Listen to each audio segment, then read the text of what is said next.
Hello అండి. Lunch బాక్స్‌లోకి ఈజీగా అండ్ ఫాస్ట్‌గా చేసుకునే స్పైసీ కొత్తిమీర రైస్ ఎలా చేసుకోవాలో చూద్దామా? అండ్ దీనికోసం ఒక పాన్‌లో 1 స్పూన్ జీలకర్ర అండ్ కొన్ని వెల్లుల్లి అండ్ 4-5 ఎండుమిర్చి వేసుకొని డ్రై రోస్ట్ చేసి పెట్టుకోవాలండి. అండ్ ఇది కొద్దిగా చల్లగా అయ్యాక మిక్సీ జార్‌లో వేసుకొని దీంట్లో కొద్దిగా సాల్ట్ అండ్ హాఫ్ కప్ వరకి కొత్తిమీర వేసుకొని ఇలా మిక్సీ పట్టి పెట్టుకోవాలండి, వాటర్ ఏం యాడ్ చేయకుండా.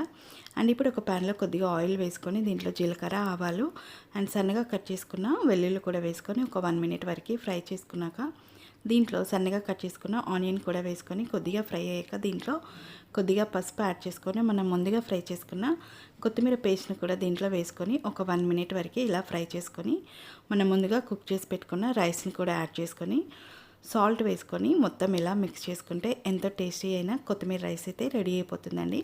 అండ్ ఇది చాలా స్పైసీగా చాలా టేస్టీగా ఉంటుంది.